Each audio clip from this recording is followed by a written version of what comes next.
Good morning class, welcome back to my YouTube channel Naveen classes.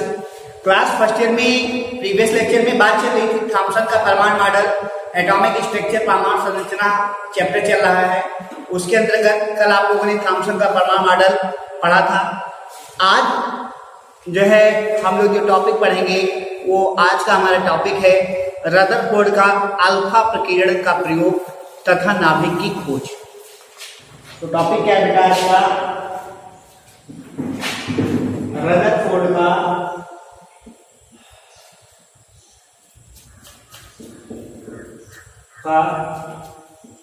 Alpha प्रकीर्णन प्रयोग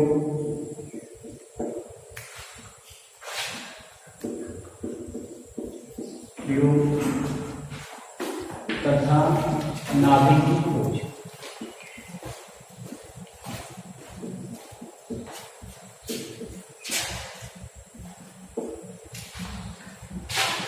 क्या topic है? Rutherford का alpha प्रकीर्णन प्रयोग तथा नाभिक की खोज।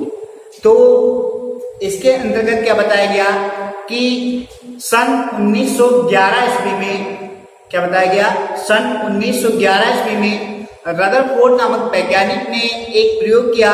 उस प्रयोग में उन्होंने क्या किया? एक सोने या चांदी की एक पतली पन्नी ली और उस पर क्या किया? अल्फा कणों की क्या कराई? बमबारी कराई। तो कुछ निष्कर्ष निकले। क्या बताएंगे कि सर्वप्रथम सन 1911 ईस्वी में रदरफोर्ड नामक वैज्ञानिक ने एक प्रयोग किया। उस प्रयोग के अंतर्गत उन्होंने क्या किया? एक सोने या चांदी की जो है एक पतली पन्नी ली। देखिए ये क्या है? पतली पन्नी है। ये क्या किया? एक पतली पन्नी ली सोने या चांदी की और इस पे क्या किया?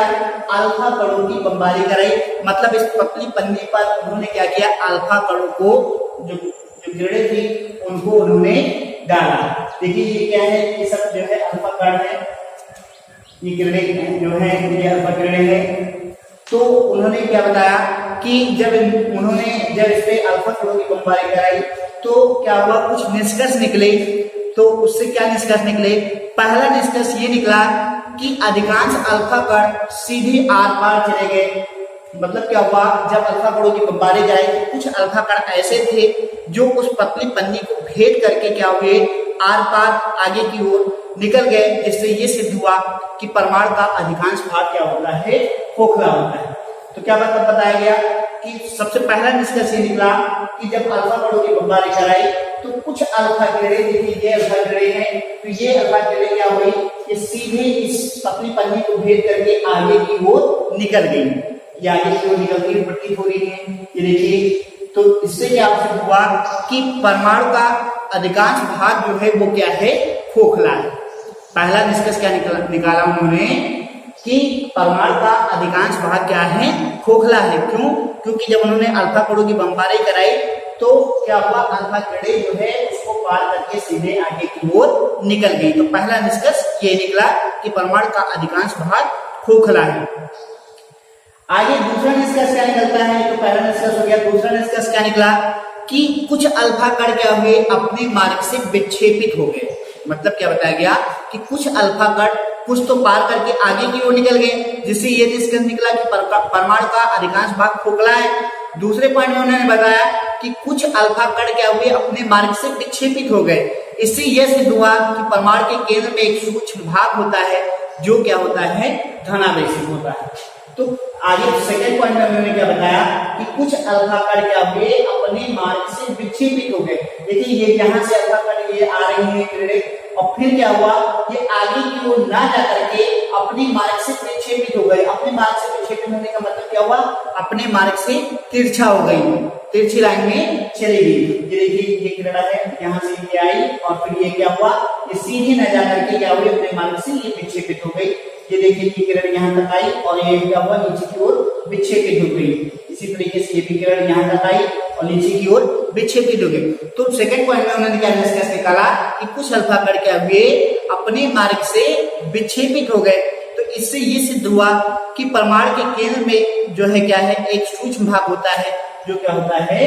धनावेशित होता है। इसके बाद में जो थर्ड निष्कर्ष जो उन्होंने निकाला वो तीसरा निष्कर्ष क्या था कि बहुत कम अल्फा कण क्या बताया कि बहुत कम अल्फा कण अपने मार्ग से वापस आ गए। मतलब क्या हुआ, कुछ अल्फा कण ऐसे थे जो अपने मार्ग से क्या हुए बेटा, वापस आ गए, मतलब बहुत कम। कहने का मतलब ये हुआ कि जो है पहले पॉइंट में आपने बताया कि कुछ अल्फा कण जो है, अधिकांश जो है अल्फा कण क्या हुए अपने मार्ग से जब अल्फा कणों की बमबारी कराई गई तो उस पतली पन्नी को भेद करके आगे की ओर निकल गए। कुछ जो है अल्फा कण क्या हुए अपने मार्ग से विक्षेपित हो गए, लेकिन बहुत कम अल्फा कण ऐसे थे जो क्या हुए पुनः अपने मार्ग में वापस आ गए। मतलब वहां तक गए और क्या हुआ, वहां से वापस आ गए। ये देखिए बहुत कम अल्फा कण है, तो ये देखिए ये अल्फा कण यहाँ तक आया और ये फिर क्या हुआ, पुनः अपने मार्ग में वापस हो गए। देखिए एरो इधर को बना है, ये यहाँ से आ रहा है और फिर यहाँ से होते हुए ये इधर को वापस जो है पुनः वापस हो गया।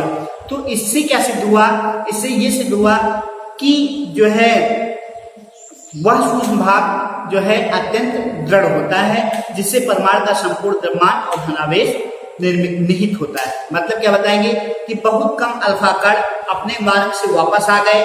इससे ये सिद्ध होता है कि जो है जो सूक्ष्म भाग जो होता है इसके अंदर का, वो क्या होता है, अत्यंत दृढ़ होता है, जिसमें परमाणु का संपूर्ण द्रव्यमान और धनावेश निहित होता है। मतलब ये बताया गया जो ये सूक्ष्म भाग है ये क्या होता है, अत्यंत दृढ़ होता है, ठीक है, जिसमें क्या होता है परमाणु का संपूर्ण द्रव्यमान और क्या होता है धनावेश निहित होता है। मतलब इस नाभिक में क्या बताया गया, इसमें संपूर्ण द्रव्यमान और जो है इसमें जो है धनावेश निहित होता है, ये बहुत ही दृढ़ होता है, इसको पार करके आपने नहीं कर पाया और क्या हुआ, पुनः अपने मार्ग में वापस हो गया। तो ये तो कुछ जो है रदरफोर्ड के अल्फा अपग्रेडन का प्रयोग और उसके जो है निष्कर्ष हुए। तो एक बार फिर से मैं बता दे रहा हूँ, रिवाइज कर दे रहा हूँ कि सर्वप्रथम क्या बताएंगे कि सन 1911 ईस्वी में रदरफोर्ड नामक वैज्ञानिक ने एक प्रयोग किया। इस प्रयोग के अंतर्गत उन्होंने क्या किया, एक सोने की पतली पन्नी ली और उस पतली पन्नी पर क्या किया, जो है अल्फा कणों की बमबारी कराई। तो उससे कुछ निष्कर्ष निकले। तो उसमें सबसे पहला निष्कर्ष ये निकला कि कुछ अल्फा कण क्या हुए, इस पतली पन्नी को भेद करके आगे की ओर निकल गए, जिससे क्या हुआ, ये सिद्ध हुआ कि परमाणु का अधिकांश भाग क्या है, खोखला है। आगे सेकेंड जो निष्कर्ष निकला वो ये था कि जो है कुछ अल्फा कण क्या हुए अपने मार्ग से विक्षेपित हो गए, जिससे ये सिद्ध हुआ कि परमाणु के केंद्र में क्या है, एक सूक्ष्म भाग होता है जिसमें जो क्या होता है, धनावेशी होता है। इसके बाद में थर्ड पॉइंट में बताएंगे, थर्ड जो इनका निष्कर्ष था वो ये था कि कुछ अल्फा कण क्या हुए अपने मार्ग से वापस आ गए। इससे ये सिद्ध होता है कि परमाणु के केंद्र में क्या है, एक जो है जो नाभिक है उसमें क्या है, परमाणु का संपूर्ण द्रव्यमान निहित होता है और इसमें धनावेश निहित होता है, जो कि क्या होता है, बहुत ही दृढ़ होता है। इस कारण क्या होता है, वो अल्फा कण उसको पार करके आगे की ओर नहीं निकल पाते और पुनः अपने मार्ग में वापस आ जाते हैं। तो ये तो हो गया रदरफोर्ड का अल्फा अपग्रेडन प्रयोग तथा नाभिक की खोज। अब इसके बाद में नेक्स्ट टॉपिक हम पढ़ेंगे वो है बेटा रदरफोर्ड का परमाणु मॉडल। ठीक है, नेक्स्ट टॉपिक क्या है, रदरफोर्ड का परमाणु मॉडल।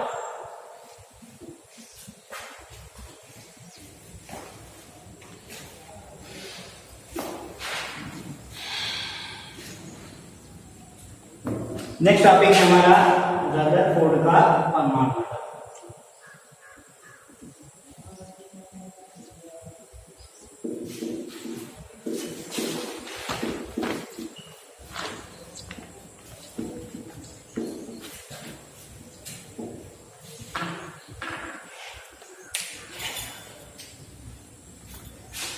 तो इसमें क्या बताएंगे कि रदरफोर्ड का जो परमाणु मॉडल है वो जो है निम्नलिखित है और पॉइंट वाइज करके बताएंगे। तो सबसे पहला पॉइंट क्या निकला रदरफोर्ड के परमाणु मॉडल का, सबसे पहला पॉइंट क्या होता है कि परमाणु जो है एक उदासीन गोला है जो क्या होता है, अति सूक्ष्म होता है। क्या बताया गया कि परमाणु जो है वो क्या है, एक उदासीन गोला है। क्या है, एक उदासीन गोला है। मतलब क्या हुआ, जो परमाणु होता है वो क्या आता है, एक उदासीन गोला होता है जो बहुत ही अति सूक्ष्म होता है या बहुत ही छोटा होता है। आगे सेकंड पॉइंट में क्या बताया रदरफोर्ड के परमाणु मॉडल में कि परमाणु के दो भाग होते हैं। पहला धनावेशित भाग जो परमाणु के केंद्र में स्थित होता है क्या बताया कि परमाणु जो होता है उसके दो भाग होते हैं। पहला जो है धनावेशित भाग, जो क्या होता है परमाणु के केंद्र में स्थित होता है, और दूसरा जो परमाणु के केंद्र में जो स्थित होता है वो क्या कहलाता है, नाभिक कहलाता है।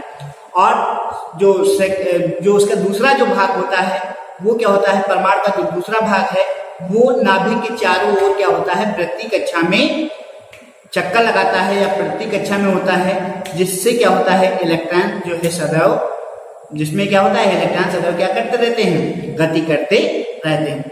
तो मतलब ये बताया कि परमाणु के दो भाग होते हैं। दूसरा पहला निष्कर्ष उन्होंने ये बताया कि परमाणु जो है एक उदासीन गोला है जो क्या होता है बहुत ही अति सूक्ष्म होता है। सेकेंड पॉइंट में बताया कि परमाणु के दो भाग होते हैं। पहला धनावेशित भाग, जिसमें क्या होते हैं पहला जो है वो धनावेशित भाग होता है जो क्या होता है परमाणु के केंद्र में स्थित होता है और जो क्या कहलाता है, नाभिक कहलाता है। दूसरा भाग जो परमाणु का जो दूसरा भाग था वो क्या होता है, जो है नाभिक के चारों ओर क्या करता है, चक्कर लगाता है, जिसमें क्या होते हैं इलेक्ट्रॉन चक्कर लगाते हैं या इस इलेक्ट्रॉन जिसमें क्या करते हैं सदैव गति करते रहते हैं। और इसका जो तीसरा जो पॉइंट है रदरफोर्ड के परमाणु मॉडल का, तो उसमें क्या बताएंगे कि परमाणु का जो नाभिक का जो आकार है वो परमाणु के आकार की अपेक्षा बहुत कम होता है। मतलब क्या बताया गया कि नाभिक का आकार परमाणु के आकार की अपेक्षा क्या होता है, बहुत ही कम होता है। नाभिक का आकार परमाणु के आकार की अपेक्षा बहुत ही कम होता है। कुछ इससे जो है इसके बाद में आगे बताएंगे कि रदरफोर्ड के परमाणु मॉडल में ही कि रदरफोर्ड के परमाणु मॉडल की तुलना जो है, क्या बताएंगे कि रदरफोर्ड के परमाणु मॉडल की जो तुलना है वो सौर मंडल से की गई है। नोट में क्या बताएंगे कि रदरफोर्ड के परमाणु मॉडल की तुलना सौर मंडल से की गई है। जिस प्रकार सौर मंडल में ग्रह जो है सूर्य के क्या होते हैं, चारों ओर चक्कर लगाते हैं, चारों ओर उसकी परिक्रमा करते हैं, उसी प्रकार इलेक्ट्रॉन भी नाभिक के चारों ओर क्या होते हैं, घूमते रहते हैं। इन्हें जो है ग्रही इलेक्ट्रॉन कहते हैं। जो नाभिक है माना जो है कोई नाभिक है तो इससे क्या होता है, चारों ओर इलेक्ट्रॉन जो है क्या करते रहते हैं, चक्कर लगाते रहते हैं। तो इन इलेक्ट्रॉनों को हम क्या करते हैं, जो है इसको जो है इन इलेक्ट्रॉनों को क्या नाम देते हैं, ग्रही इलेक्ट्रॉन कहते हैं।